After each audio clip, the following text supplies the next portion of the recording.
प्रशासन को मैं देखने का काम करूंगा, कौन हमें रोकेगा। देहरादून में वक्फ बिल बोर्ड के विरोध में उत्तराखंड सरकार का पुतला फूका जाएगा घंटाघर चौक के बीच मैदान में। मैं तब देखूंगा मुझे कौन रोकने का काम करेगा। यह पत्रकार बंधुओं, अगर आप सच्चे पत्रकार हैं, उत्तराखंड सरकार के कानों में जरूर डाल देना कि जो आप सोए हुए हैं, आपको जगाने का काम राहुल बेदी करेगा।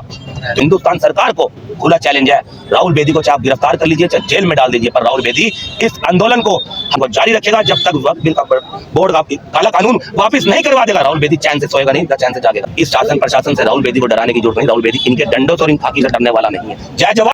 रुड़की में आज मुस्लिम समाज के लोगों ने एसडीएम चौक पर इकट्ठा होकर वक्फ बिल वापस लिए जाने के संबंध में हाथों में पोस्टर लेकर नारेबाजी की और बिल वापस लिए जाने की मांग की। वहीं राष्ट्रीय मुस्लिम सेवा संगठन के राष्ट्रीय अध्यक्ष नईम कुरैशी ने कहा कि केंद्र सरकार संविधान को खत्म करने का काम कर रही है। उन्होंने कहा कि इस देश में आज तक हिंदू मुस्लिम एक होकर रहा, लेकिन वर्तमान समय में जब सरकार आई है तब से उन्होंने दोनों समुदाय के बीच खाई खोदने का काम शुरू किया। उन्होंने कहा कि वक्फ बिल मुस्लिम विरोधी है, इसमें भाजपा शासन ने अपनी मुस्लिम विरोधी अल्पसंख्यक विरोधी मंशा की पुष्टि की। आरोप लगाया कि वक्फ की जमीनें को लेकर सरकार की नीयत ठीक नहीं है। उन्होंने देखिए, एक संगठन की कॉल थी, मुस्लिम सेवा संगठन पिछले 10-12 दिनों से लगातार प्रयासरत थे कि उनको कलियर में एक प्रोटेस्ट करना है। तो कलियर में चीज़ें अनुकूल नहीं थी तो हमें अनुमति नहीं दी। तो वार्ता के बाद ये स्थान चयनित हुआ था कि हम यहाँ पर इकट्ठा होंगे, ज्ञापन के माध्यम से अपनी बात ऊपर तक पहुँचाएंगे। तो अकॉर्डिंग टू जो वार्ता में हम लोग ने आपस में तय किया था, उस हिसाब से आपकी चीज़ें करी हैं। उन्होंने ज्ञापन जॉइंट साहब को दे दिया, उसमें आगे हम उसको उच्च स्तर पर प्रेषित कर देंगे और इसके बाद सब लोग डिस्पर्स होने की बात हुई और जल्दी डिस्पर्स। उसके विरोध में जो है कुछ लोगों ने जो है अपने धरना प्रदर्शन किया है और अपनी डिमांड उठाई है कि उनके द्वारा जो भी डिमांड उठाई गई है उसके जो है उचित माध्यम के द्वारा जो है एक ज्ञापन प्रेषित करने की मांग की गई है। इसके साथ साथ उनके द्वारा जो है बोला गया है, डिमांड उठाई गई है कि कॉन्स्टिट्यूशन के दायरे में रह के जो है एक एजिटेशन करने के लिए जो है वो स्वतंत्र हैं और उसी के संदर्भ में उनके द्वारा जो है डिमांड की गई है कि क्लियर साइड में एजिटेशन करने का। और ओवरऑल जो कोर इशू है वो है वक्फ अमेंडमेंट जो बिल अभी पास हुई है उसके विरोध में जो है समुदाय द्वारा जो है समुदाय के कुछ लोगों द्वारा जो है एक आपत्ति जो है दर्ज की जा रही है।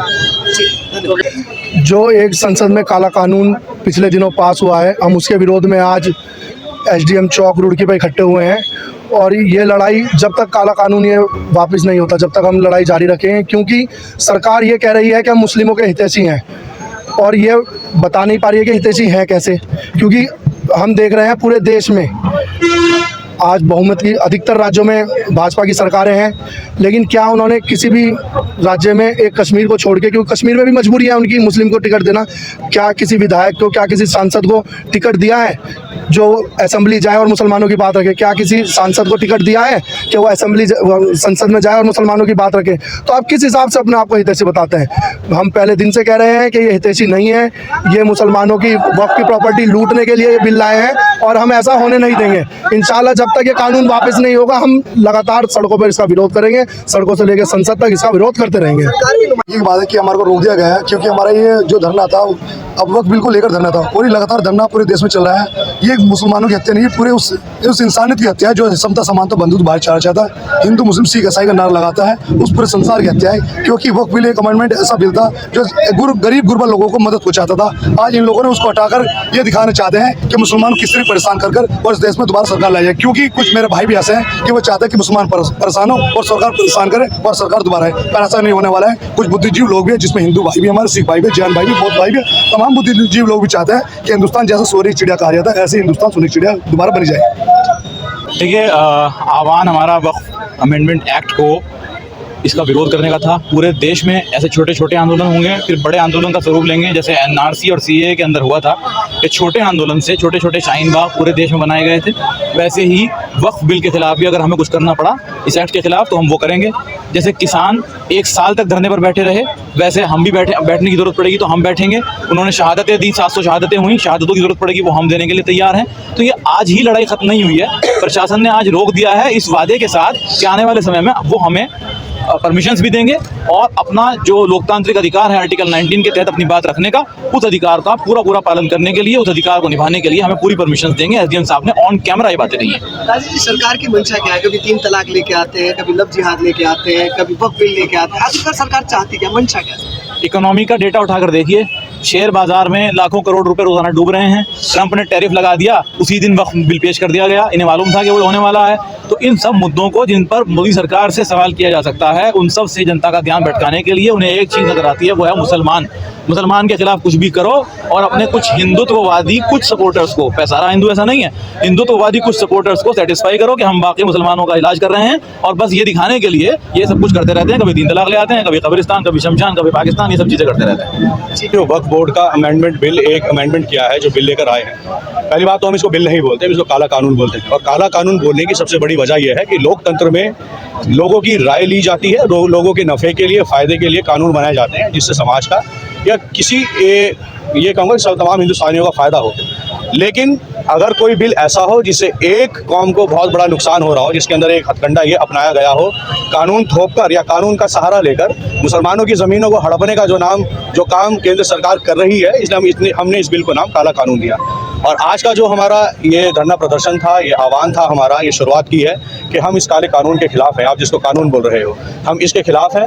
और हम इसके खिलाफ इसलिए हैं, इसमें बहुत सारे जो अमेंडमेंट किए गए हैं वो हमको बिल्कुल भी बर्दाश्त नहीं है। सबसे बड़ी वजह यह है, जितनी प्रॉपर्टी वक्फ बोर्ड में चढ़ी हुई है, कुछ प्रॉपर्टी ऐसी है जो लगभग 200-300 साल पुरानी प्रॉपर्टी है, लोगों ने वक्फ की हुई है, परंतु उनके कागजात अगर अब नहीं है, लेकिन वो वक्फ बोर्ड में पहले से रजिस्टर्ड है। हुकूमत अब जो नया बिल लेकर आई है, उनका ये बोलना है कि जिन प्रॉपर्टी के पास अपने कागज़ नहीं होंगे, वो सारी की सारी संपत्तियाँ राज्य सरकार की या केंद्र सरकार के पास चली जाएगी।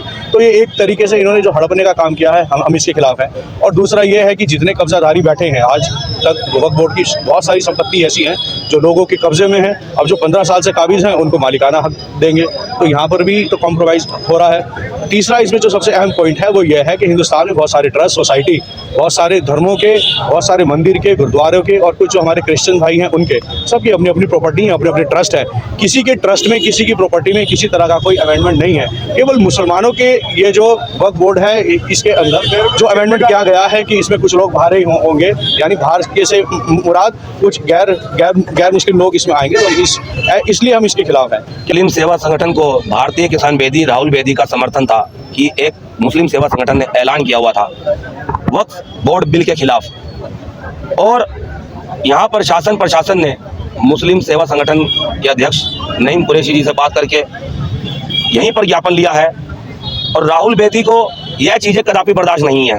राहुल बेदी आवाम को गुमराह नहीं करता। राहुल बेदी जहाँ का ऐलान करता है, राहुल बेदी वहाँ पहुँच कर रहता है।